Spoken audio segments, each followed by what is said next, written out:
Entonces, bueno, esto es con los cortes de Nether, que creo que es lo que todos ustedes conocen. Haremos un repaso inicialmente topográfico y luego nos iremos a los cortes axiales de tomografía para que quede un poco más claro. Entonces, acá inicialmente, pues no me voy a tener en cada punto decir qué es cada cual, sino es para recordarles, pues muchas veces cuando ustedes ven la tomografía como que se enfocan en la parte intraabdominal, pero recordar que la parte, el tag de abdomen, pues tiene también una valoración extraabdominal en el cual están los músculos pues en rectos, los oblicuos, en el cual pues muchas veces evalúa uno el canal inguinal en el contexto de hernias, que así el paciente pues venga por otro dolor, sobre todo en pediatría pues muchas veces vienen con hernias inguinales. Ahorita cuando veamos los cortes de tomografía abdominal, en los aspectos técnicos se van a dar cuenta que cuando uno hace una tomografía de abdomen, los cortes van desde las bases pulmonares, no directamente desde el abdomen. Entonces muchas veces tenemos las bases pulmonares también, que las vamos a ver ahorita de manera rápida. Y a nivel retroperitoneal, pues tenemos también toda la pared posterior, que muchas veces si disecamos esto también nos vamos hacia la columna, que también pues debe ser evaluada. Ya a nivel intraabdominal, recordar que esos músculos pues son muy importantes, muchas veces no los evaluamos en la tomografía, pero el psoas y en la unión con el ilíaco, y cuando se convierte acá en el psoas ilíaco al llegar a la tuberosidad menor del fémur, pues es un reparo anatómico bastante importante en la valoración, por ejemplo, del recorrido de los uréteres, que ahorita los veremos, en el contexto de un paciente con un urotac, sea tanto pediátrico como adulto, y hacia la fosa ilíaca derecha, por ejemplo, en ultrasonido, son uno de los reparos más importantes para ir a buscar el apéndice. Entonces, es importante tenerlos en cuenta, así como el resto de músculos ahí en la cavidad abdominal. Aquí arriba, en la llegada del esófago también hacia el hiato, pues es muy importante porque lo vamos a ver ahorita también en tomografía. Cuando tenemos hernias hiatales acá en la unión o en el cardias, pues es muy importante también tener en cuenta cómo es la conformación del diafragma. En la imagen derecha están viendo ya las vísceras y ya se complica un poquito más, digamos que más la anatomía, eh, pero pues lo vamos a ir viendo también poco a poco. Recordando, acá en esta de la derecha tenemos disecada la cámara gástrica, entonces acá tenemos la unión superior y la unión inferior, entonces pues no ven ustedes el estómago, ven acá la primera y la segunda porción del duodeno, y de manera medial están viendo la relación que tiene el páncreas con el duodeno y con los vasos posteriores. Entonces, ahorita les voy a mostrar la tomografía contrastada en el cual pues vamos a ir tocando algunos aspectos de la vasculatura arterial, que es pues muy importante. Recuerden ustedes que después de las frénicas que salen acá, el tronco grande más importante de la aorta abdominal es el tronco celíaco. Entonces el tronco celíaco, acá se alcanza a ver la primera rama hacia la izquierda, que es la arteria esplénica, y nos va a dar el hepático común, que después se va a convertir en la arteria hepática propia y nos va a dar la primera rama, que es la gastroduodenal, como ustedes están viendo acá, que está en relación, pues como su nombre lo dice, con el duodeno y también con el páncreas, porque de esta gastroduodenal va a salir la rama pancreático-duodenal superior, que es la que nos va a irrigar la parte superior del páncreas. Y pues la hepática propia va a dar luego la hepática izquierda, la hepática derecha y finalmente va a dar la cística y nos va a dar toda la irrigación hacia el hígado, en el cual vamos a ver algo ahorita de eso. De ese tronco importante, entonces ya vimos la esplénica, la hepática y si alcanzan a ver sale una ramita acá izquierda que es la gástrica izquierda, también conocida como coronaria estomaquica también, para que la tengan en cuenta. Esa gástrica izquierda pues va a irrigar la curvatura menor izquierda del estómago, porque la curvatura menor derecha del estómago pues la gástrica derecha. La curvatura mayor están dadas por la gastropiploica mayor izquierda y la derecha. La izquierda es rama de la esplénica y la derecha de la gastroduodenal. Entonces ahí digamos que se completa todo ese arco arterial, entonces es muy importante evaluar en el TAC y ahorita vamos a tratar de hacer un abordaje también del mismo. Luego hacia abajo, creo que acá tenemos bueno, acá tenemos un corte sagital en el cual nos explica un poquito más del peritoneo, que siempre es difícil evaluarlo en la anatomía, pero acá lo que podemos ver entonces es este primer tronco que les estaba mostrando. No sé, Andrés, si se está viendo el cursor de la flechita. Sí, doctor, sí se ve perfecto. Ok, listo. Entonces, acá donde tengo el cursor, se ve pues el tronco celíaco con un corte sagital. Inmediatamente debajo del tronco celíaco están viendo ustedes esto naranja, pues que es el páncreas.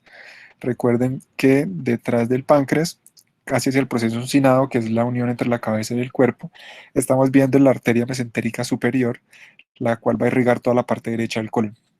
Debajo, entre la arteria mesentérica superior y la aorta, ustedes están viendo una línea, un circulito azulito, que es la llegada eh, de la vena renal izquierda. Es muy importante siempre evaluar esto, porque cuando este ángulo que están viendo ustedes entre la aorta y la mesentérica superior se estrecha, aprieta la vena renal izquierda y al paciente le da hematuria. Eso se conoce como el síndrome de cascanueces y está dentro de la evaluación del paciente con hematuria, bien sea pediátrico o bien sea adulto.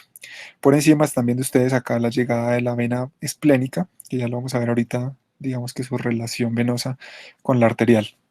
Entonces estos son otros cortes coronales anatómicos. Aquí a la izquierda están viendo lo que yo les hablaba ahorita, pues las frénicas, el tronco celíaco seccionado, pues luego inmediatamente inferior o caudal, la arteria mesentérica superior y las arterias renales. En la imagen de la derecha están viendo ustedes un poco mejor representada la llegada de la vena renal izquierda por detrás de la arteria mesentérica superior, hablando de lo que yo les hablaba ahorita del síndrome de cascanueces. Entonces, estos reparos anatómicos es importante tenerlos en cuenta. La vena cava inferior, pues va a estar a la derecha y vamos a tener la vena renal izquierda, la vena renal derecha, la llegada de las gonadales y recordar que todo el drenaje venoso intestinal, pues es diferente. El drenaje venoso intestinal lo estamos viendo acá a la izquierda, tiene una distribución parecida a la arterial hacia intestinal, pero con una connotación diferente, que es la siguiente. Estamos viendo acá abajo a la derecha todas las venas mesentéricas derechas que van a formar la vena mesentérica superior. Ven ustedes que las venas mesentéricas pues recogen todo la sangre venosa del ángulo hepático del colon. Por acá abajo está la del apéndice, que tiene la misma nomenclatura para arterial. Acuérdense ustedes que acá la arteria que irrigaba el apéndice era la arteria ilio-biseco-apendiculares, que es la que siempre les preguntan en cirugía general, y en venas pues tiene la misma distribución. Todo este drenaje venoso va a formar la vena mesentérica superior. La vena mesentérica superior, a la vena mesentérica superior le puede llegar directamente la vena mesentérica inferior. En este esquema que nos está mostrando Néter acá no es el caso. Cuando llega la vena mesentérica inferior a la superior, pues digamos que no pasa nada, la esplénica se une o también le llega como afluente y forma la vena porta, que recuerden que da el 75% de irrigación vascular al hígado. Entonces, por eso digamos que la connotación tan importante de la porta.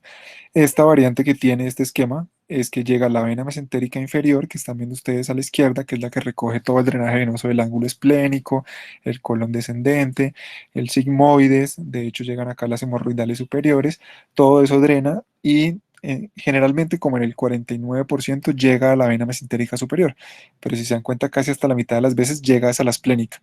Cuando llega a la esplénica, ese tronquito que se forma entre la esplénica y la vena mesentérica inferior se conoce como el conducto mesaraico y se une con la vena mesentérica superior y va a formar la porta. ¿Sí? Ven ustedes que acá en la formación de la porta, pues está todo el hilio portal en el cual está conformado por la vena porta, la arteria hepática que está acá seccionada y toda la vía biliar con el colédoco. En la derecha, entonces ya una vez, pues teniendo en cuenta que tenemos la vena cava, la aorta con sus ramas y la porta con sus afluentes, hacia la derecha tenemos la distribución de todos los ganglios. Estos ganglios que son del drenaje linfático generalmente no los vemos en un paciente normal, pero se pueden aumentar en el paciente con, bien sea con infección viral o bacteriana o bien sea con cualquier otro proceso inflamatorio y tiene más, digamos que mayor importancia en la connotación neoplásica tanto del paciente pediátrico como del paciente adulto. Entonces, dependiendo de la localización donde está el ganglio, pues uno los nombras. Por ejemplo, estos que están entre la aorta y la vena cava, pues se van a llamar ganglios interaortocavos. Y así les va a llamar uno. O para aórticos izquierdos, para aórticos derechos, para celíacos, para mesentéricos, dependiendo de la distribución anatómica que ya vimos. Para ilíacos aquí hacia distal. Y en la tomografía axial, si tienen un eje, en general, si tienen un eje axial, o sea, una distancia en el corte axial de la tomografía mayor a 10 milímetros, ya se considera sospechoso. Y si el paciente tiene sospecha de neoplasia, pues peor.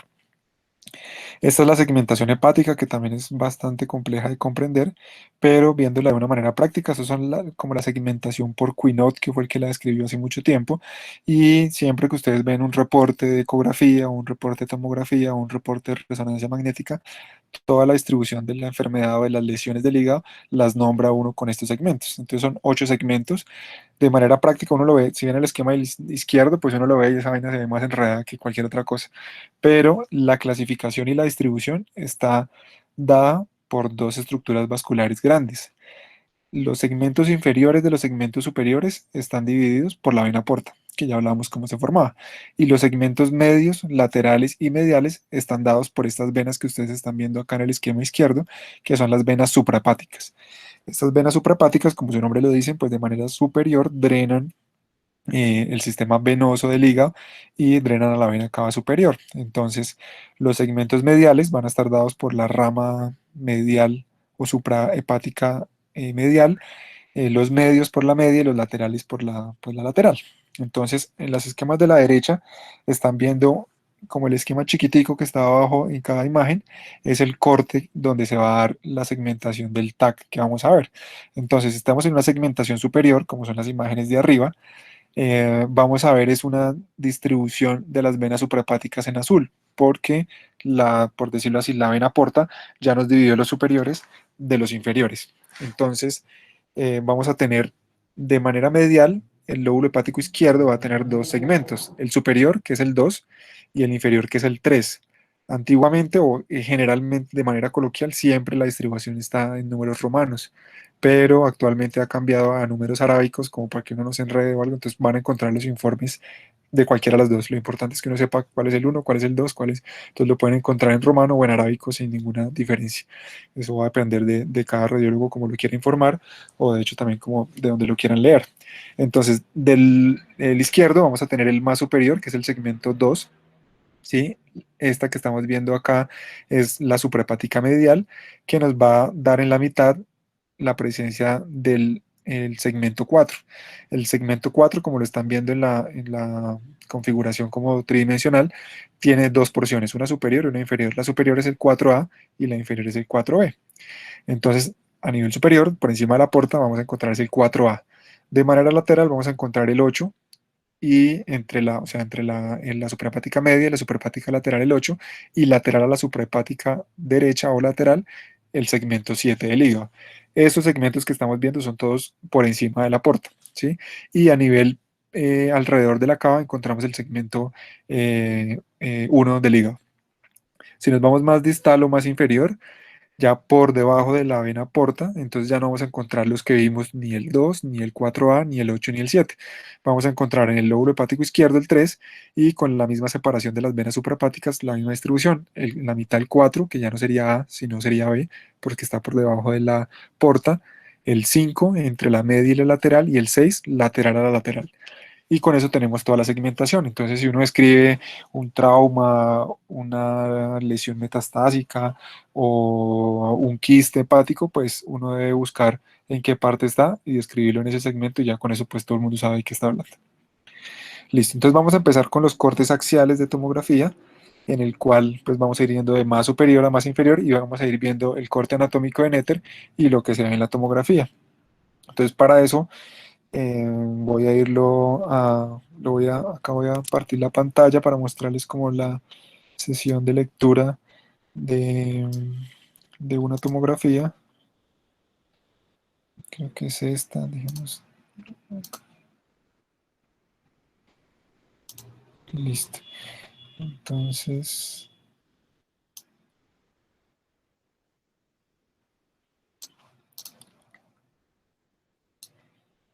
a la izquierda pues van a ver la presentación y a la derecha les voy a mostrar una tomografía de un paciente, pues digamos que de la lectura normal. Este paciente no es normal, pero vamos a ver las estructuras iniciales normales que podamos ver acá. Entonces, aquí a la izquierda están viendo el primer corte superior, en el cual de manera general lo primero que nos vamos a encontrar, esto que están viendo ustedes esto es como un color curúa, bueno, no sé, es la cúpula diafragmática.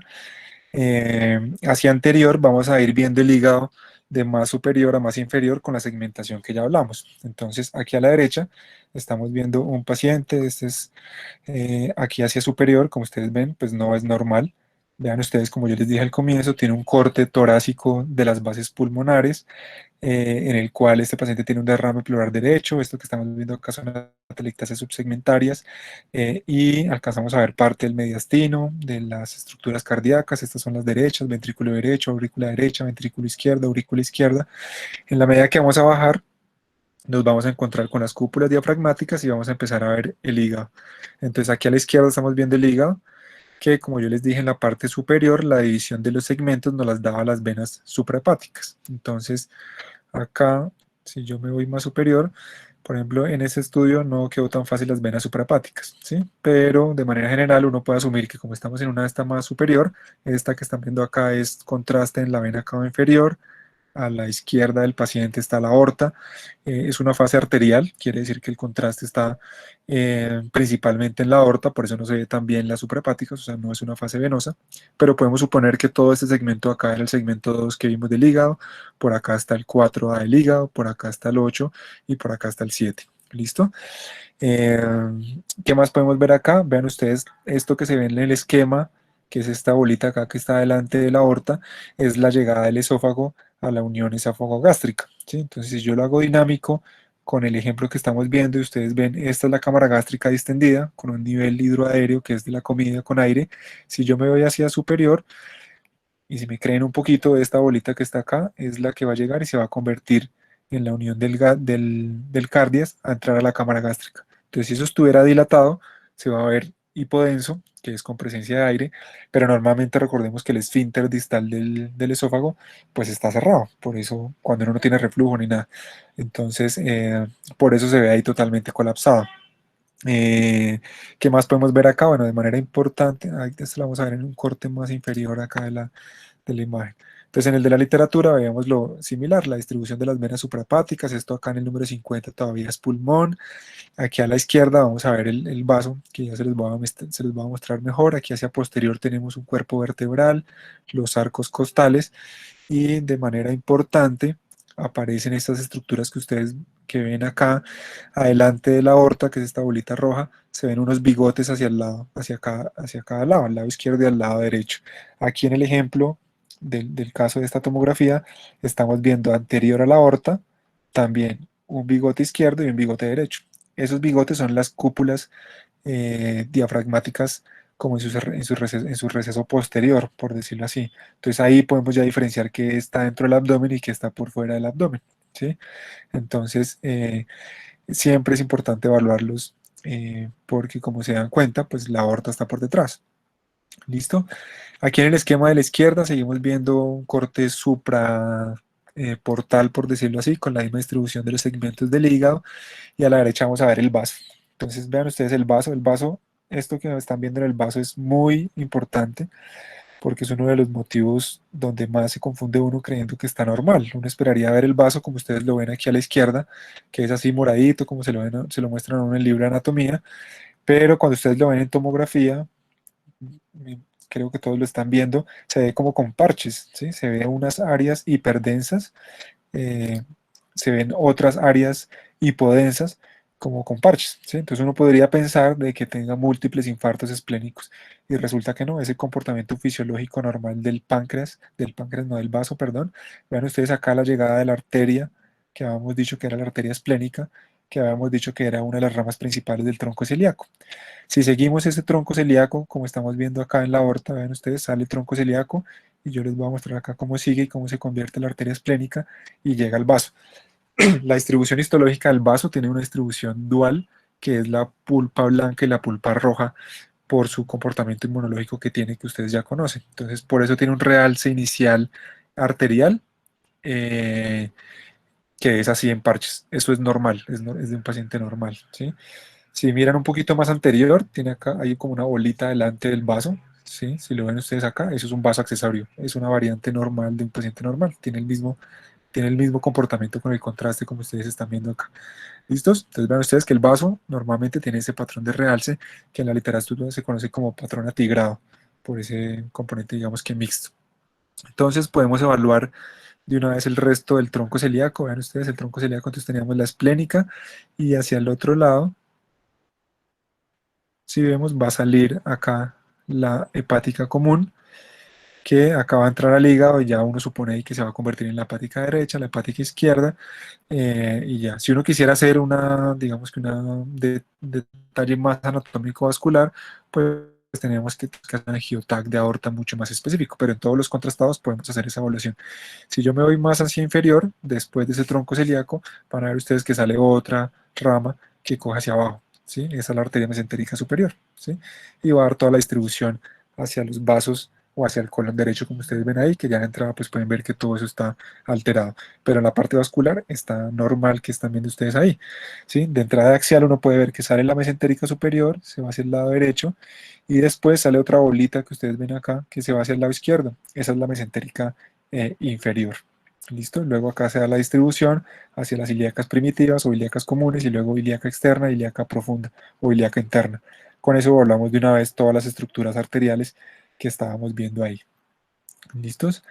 Entonces volvamos otra vez hacia superior, donde estábamos, cortes del hígado, la vena cava inferior, el vaso y la cámara gástrica con la unión con el esófago, los bigotes que habíamos hablado que ya eran parte del diafragma y les voy a mostrar acá estas dos imágenes que ustedes ven acá en el esquema de Netter, uno a la izquierda y otro a la derecha, que son como naranjitas, se describen en la literatura como estrellas de mar.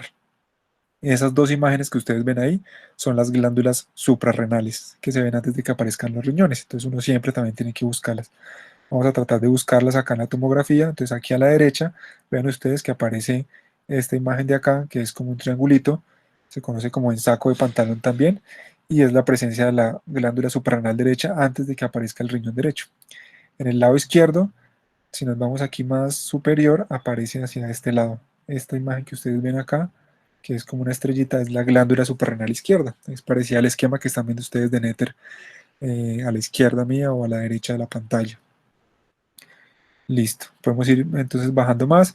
Entonces, en esos cortes vamos a tener que evaluar el vaso, el tronco celíaco, la parte superior del hígado, y luego cuando nos vamos más inferior, ese es pues en el de Netter, acá más inferior, esto, bueno, esto ya lo evaluamos, que es glándulas suprarrenales, el tronco celíaco, el vaso, y acá más inferior, entonces nos empieza a aparecer la porta. Vean ustedes el esquema izquierdo, está la llegada de la vena porta con su distribución de su rama principal izquierda y su rama principal derecha. Recordemos que se formaba por la esplénica y la mesentérica superior o el conducto mesarábico y la vena mesentérica superior. En el ejemplo de la derecha, que es el del paciente de la tomografía normal, si nosotros nos vamos más para este segmento, vean ustedes que esta es la formación de la vena porta. ¿Listo? Rama izquierda, rama derecha. Si nos vamos más inferior, vean ustedes, está llegando esta rama de acá, que es la vena esplénica. Y si nos vamos más hacia inferior, bueno, por el contraste no se alcanza a ver, digamos que tan fácil la llegada a la vena mesentérica superior, pero si me creen es este circulito de acá que está a la derecha de la arteria mesentérica superior. Entonces esta vena mesentérica superior llega acá, se une con la vena esplénica y forma la porta. ¿Listo? Entonces si nos vamos más inferior a la porta, los segmentos del hígado, vean que aquí estoy sobre la porta y aquí estoy abajo de la porta. Entonces, si nos vamos por debajo de la porta, recordemos que este segmento del hígado izquierdo ya no era el 2, sino era el 3. Esto ya era 4B, esto era 5 y esto era 6. ¿Listos? Entonces, la diferencia entre los segmentos superiores y los inferiores me la va a dar la porta. Cuando me voy más inferior, me voy a encontrar con esta estructura que ustedes están viendo acá, circular, hipodensa, oscurita, con un borde más hiperdenso o más clarito, que es la vesícula. Es una vesícula distendida que es normal, su contenido es homogéneo. Sin embargo, muchas veces vemos cálculos ahí metidos que en la tomografía pues se van a ver hipodensos, ¿sí? Entonces la tomografía no es el estudio de elección para evaluar las colelitiasis. Recuerden que en la clasificación de Tokio para coleocolitiasis saltábamos de la ecografía de una vez a la colangioresonancia. Por eso nunca se habla de tomografía. Sin embargo, pues siempre se evalúa. Las paredes son delgadas, como ustedes ven, hasta 3 milímetros, con un realce homogéneo con el medio de contraste. Inmediatamente después de la vesícula, nos vamos a evaluar el páncreas, que no es tan fácil de evaluar. Pero si lo ven acá dinámico, como yo se les estoy mostrando, el páncreas aparece por acá, la cabeza del páncreas, aquí aparece el cuello y aquí aparece la cola del páncreas. Si me creen un poquito más, aquí en el centro del páncreas hay una línea más hiperdensa, que es el conducto de Wilson, el conducto intrapancreático. Entonces, esta es una densidad de un páncreas normal. Vean ustedes que realza de manera homogénea, no tiene alteración de las paredes externas ni de la grasa peripancreática, digamos, si lo están pensando en el contexto de que uno lo evalúa para pancreatitis. Aquí hacia la cabeza, pues vean ustedes que es muy importante porque en el proceso uncinado, que es la unión entre la cabeza y el cuello, que tiene un origen embriológico diferente, están los vasos mesentéricos, tanto venosos como arteriales. Aquí en el esquema que están viendo ustedes a la izquierda, aquí está la llegada de la vena mesentérica superior. Entonces es muy importante en el contexto de neoplasias, de trauma y de pancreatitis este compromiso. ¿Listos? Entonces, con eso evaluamos el páncreas en esta porción, ya evaluamos la vesícula, evaluamos el hígado, el tronco celíaco, las suprarrenales y nos vamos más inferior. Entonces vamos a mirar acá en el esquema más inferior que aparece, empiezan a aparecer, bueno, esto que está apareciendo acá en tomografía ya lo vimos en el paciente en vía real, acá por ejemplo está la porta, el 23 eso es parte del intestino que ya lo vamos a ver ahorita, 28 y 16 también es parte de duodeno y acá inferior se está viendo como más despelucado por decirlo así, el páncreas. Estos, a diferencia del páncreas que ustedes están viendo a la derecha, que es de una persona joven, el de la izquierda son cambios por reemplazo, que es del esquema, es por reemplazo graso del páncreas normal, que va perdiendo su configuración normal. Vean ustedes que en este esquema se ve un poco más clara las glándulas suprarrenales, la izquierda y la derecha, y luego, si nos vamos más para abajo, pues van a aparecer los riñones en lo que hemos evaluado. Entonces, los riñones, pues en su corte axial los vamos a ir viendo en la imagen de la derecha, que es el del paciente normal, cómo aparece, cómo llega esta que están viendo ustedes es la vena renal. Vean ustedes que como yo les mostré ahorita en este corte especial, se ve esta bolita que es la aorta y esta bolita de adelante que es la arteria mesentérica superior. Y por detrás está llegando la vena renal a la vena cava inferior. ¿Sí? Entonces eso es lo que se conoce como la pinza mesentérica, que fue lo que yo les mostré ahorita. ¿Sí? La vena renal derecha pues llega directamente sin pasar por detrás de ninguna estructura vascular a la vena cava inferior. De pronto algunos se están preguntando por qué la vena cava inferior se ve así hipodensa y si será que es que tiene un trombo ahí metido o qué. Es por el medio de contraste. ¿Sí? Como el medio de contraste está arterial, lo que se está volviendo el riñón, pues está como parcialmente perfundido con el medio de contraste. Entonces sería un falso positivo decir como que tengamos un trombo acá en la vena cava inferior. Tendríamos que esperar la otra fase, que es la fase venosa, para evaluar que probablemente llega casi el contraste completo y se opacifique la vena cava inferior. Eso es por la dinámica del contraste. ¿Listo? Luego nos vamos más para abajo y nos vamos a encontrar con estas estructuras que ustedes están viendo que salen del riñón, que son hipodensas. El lado izquierdo, el lado derecho es más prominente y son las pelvis renales por donde sale la orina y se convierte en el uretra. El izquierdo es normal, el derecho tiene una variante que ustedes están viendo que se llama pelvis extrarrenal. Vean la diferencia entre el izquierdo, que es como una barriguita o un circulito acá medio normalito, y el derecho está como que salido o protruido. Eso es que la pelvis renal está hacia afuera, es una variante normal. Muchas veces se confunde con una hidronefrosis, pero pues es una variante normal. ¿Listos? Entonces, riñones hacia arriba y hacia abajo, riñones izquierdos normales, vean la distribución del riñón, la corteza, la médula más interior, están las columnas de Bertán que están acá escritas, las pirámides renales y todo el sistema colector. ¿Sí? Acá con este estudio contrastado no podemos evaluar la presencia de un cálculo, porque por ejemplo en este nivel, si ustedes ven este puntico acá, es hiperdenso y uno podría pensar que es un cálculo, pero también puede ser contraste. Entonces el estudio de los cálculos se hace con un UROTAC, que es un estudio simple, no contrastado.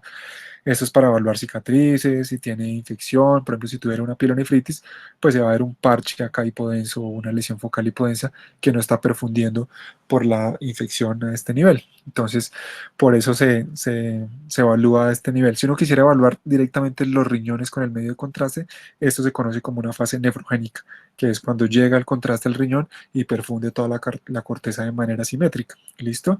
Entonces, estos son dos riñones normales que perfunden de manera normal. ¿Listo? Vamos a tratar de seguir esta pelvis renal derecha. Yo me voy a ver aquí hacia abajo. En algún momento se va a perder y pues no hay que estresarse con eso. Como yo les dije ahorita en la anatomía topográfica, detrás del uréter vemos estas lesiones de acá o estas imágenes de acá, que son músculos. Vean ustedes que tienen la misma densidad de los músculos paravertebrales. Este músculo que está acá es el psoas ilíaco. Pues en este nivel es el psoas hasta ahora. Entonces siempre el uréter va a tener una distribución anterior sobre el psoas. Si el paciente está en decúbito supino, siempre va a estar como acostado, o sea, la cama del uréter siempre va a ser el psoas, y con eso uno lo sigue. Ven ustedes acá que es hipodenso, es normal, y luego ya se empieza a perder. ¿Listo? Por el contraste da un poco de curva, si uno trata de seguirlo hacia abajo, recuerden que el estudio de Eurotac muchas veces se hace en decúbito prono. Esto que ustedes están viendo acá, la tomografía, esta línea blanca abajo, es la línea de la cama del tomógrafo. Entonces, cuando es un urotaque, el paciente está al revés. Entonces, hace que las asas intestinales se vayan hacia adelante y esa estructura que yo les mostré, traté de mostrar que era el uréter, se va a ver un poco más clara. ¿Listo? Entonces, acá se me pierde, yo no quedo tranquilo porque pues no estoy buscando cálculos ahí, entonces no me interesa perder un poquito y luego al final se va a llegar acá a la vejiga, que es esta estructura que ven ustedes acá totalmente circular, hipodensa, va a llegar ahí. Del mismo lado, en el lado izquierdo también, si ustedes volvemos a subir acá, este es el riñón izquierdo, esta es la pelvis renal, empezamos a bajar, y ven ustedes que se asienta sobre el psoas izquierdo, y empieza uno a verlo más distal, y en algún momento ya se pierde, y ya lo podemos ver luego más distal, eh, hacia, hacia la llegada de pues de la vejiga. Entonces ese es el recorrido que hacemos, eh, que vamos hasta ahora: hígado, vaso, cámara gástrica, páncreas, que lo teníamos por acá, estructuras vasculares del tronco celíaco, mesentéricas, glándulas suprarrenales, riñones, vena cava, porta, venas suprahepáticas, que acá no se alcanza a ver también, y listo. Entonces después nosotros bajamos y hemos llegado aquí a la vejiga. Después de la vejiga, entonces viene lo más difícil de evaluar en el TAC de abdomen, que es todas las asas intestinales.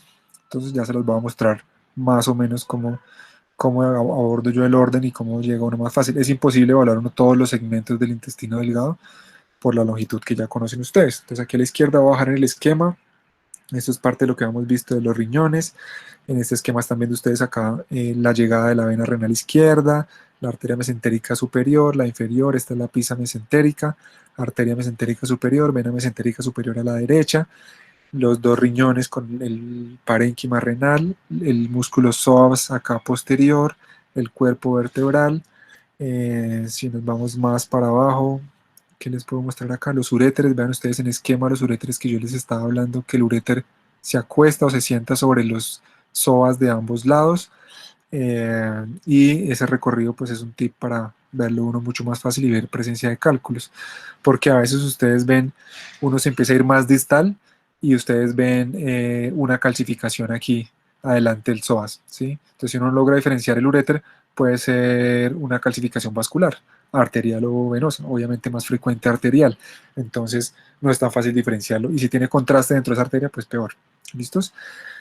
Luego nos vamos más inferior, ya les dije que les debo lo de intestino, que ya lo vamos a ver, y en la pelvis, bueno, esta pelvis que nos muestran acá en el esquema, es una pelvis de hombre, entonces cuando uno se va más inferior, después de la vejiga, se va a encontrar con la próstata casi posterior, ya se las voy a mostrar, que es esta que se ve acá en el este 46, y podemos evaluar todos los músculos del piso pélvico, los músculos glúteos, acá en el canal inguinal anterior también los podemos evaluar, entonces vamos a hacer esa evaluación aquí en el paciente. Este paciente, yo no recuerdo si era hombre o mujer, ya vamos a ver. Esta paciente es mujer, pero preciso, bueno, ahorita miramos un sagital para verlo bien, pero preciso es histerectomizado, entonces no se le ve tan bien. Miento, aquí está el útero. Este es más distal, vean ustedes que es posterior. Recuerden que anatómicamente el espacio entre el útero y el recto que está posterior es el espacio de Douglas o el fondo de saco posterior, que es donde podemos evaluar líquido libre. Entonces tenemos la vejiga aquí anterior, eh, y aquí hacia más inferior tenemos la presencia de los músculos glúteos, glúteo menor, glúteo medio, glúteo mayor. Eh, ¿Qué más les puedo mostrar? Los canales inguinales. Entonces, si seguimos esta estructura vascular hacia arriba, era la estructura vascular que venía de la aorta. Vean ustedes, la aorta se dividía, teníamos las hipogástricas comunes o ilíacas primitivas, y se van a dividir entre las ilíacas internas que se van hacia posterior y dan toda la irrigación de los órganos pélvicos que ya también conocemos de los semestres anteriores, que está ahí la vesical, la uterina, la sacra, las glúteas, Toda es irrigación interna, pero a nivel externo las ilíacas internas se van a convertir en las femorales, entonces nosotros las podemos seguir acá y hacia las ilíacas acá femorales y los vasos epigástricos es lo que nosotros vemos acá, la distribución del canal inguinal que ven ustedes en cirugía y con el cual hace uno la división de las hernias directas y las hernias indirectas también. Eh, y listo.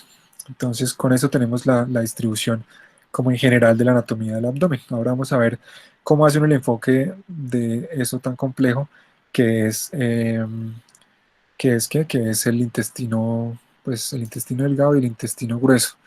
Entonces yo voy a tratar de poner acá, es que no recuerdo acá cómo es ponerlo doble, pero voy a tratar de ponerlo eso acá. Entonces acá vamos a ver del paciente que estábamos evaluando a la izquierda o a la derecha, o sea, a la izquierda de la pantalla, una reconstrucción coronal de la tomografía y a la derecha una reconstrucción axial o un corte axial.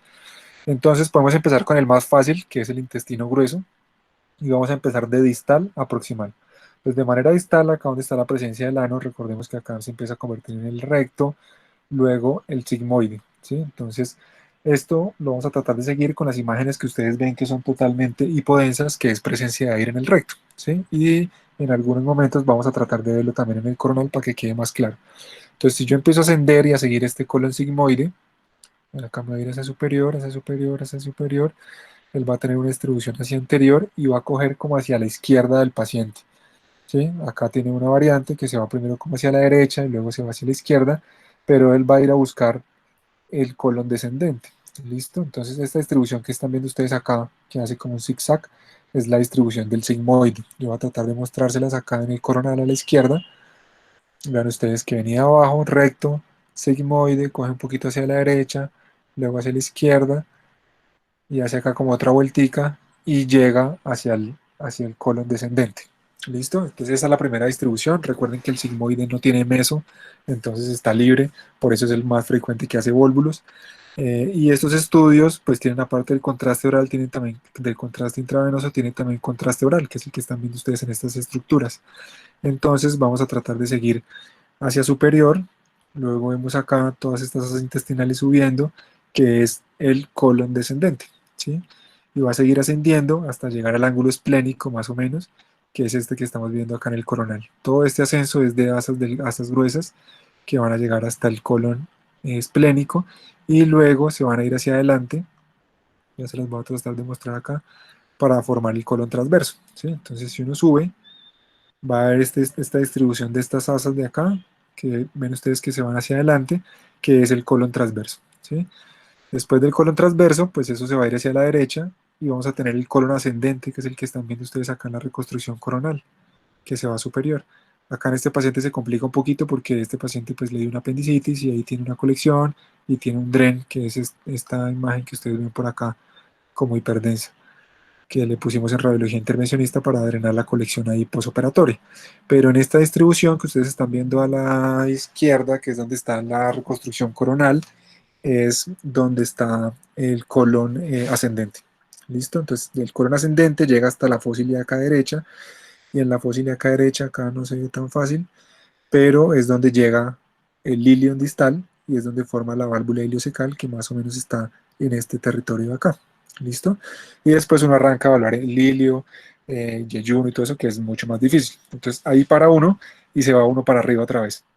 ¿Dónde está la cámara gástrica? Entonces la cámara gástrica estaba acá distendida, que fue cuando la evaluamos al comienzo. Aquí está la llegada del esófago, cardias, cámara gástrica, y vamos a tratar de empezar a evaluar la cámara gástrica de manera más distal. En la medida en que yo bajo, la cámara gástrica pues se va a hacer un poco más delgada hacia el píloro y nos va a dar esta bolita de acá, que es la primera porción del duodeno, que la están viendo ustedes también en la reconstrucción coronal. Si yo lo muevo acá dinámico, ustedes pueden ver la unión de la cámara gástrica con la primera porción del duodeno, ¿sí? La primera porción del duodeno desciende un poquito y se va a ir a buscar, como lo están viendo acá, para pasar detrás del páncreas. ¿Listo? A formar la segunda, tercera porción del duodeno al ángulo de Treitz y bajar allá duodeno, luego yeyuno y luego ilio. Y después todo lo que queda ahí de esas asas intestinales delgadas pues es mucho más difícil evaluarlas, decir uno, uy, estamos a tal porción del yeyuno, del hilio, es mucho más difícil. ¿Listo? Entonces, de manera más específica, hacemos esa evaluación arriba de la primera porción del intestino delgado, luego distal y del intestino grueso si la hacemos completa.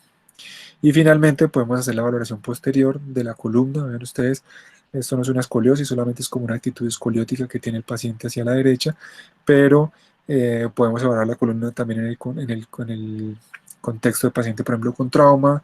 Evaluamos la cadera, la pelvis, los ilíacos, las cabezas femorales y hacemos una evaluación, digamos que mucho más general y mucho más específica. ¿Listos?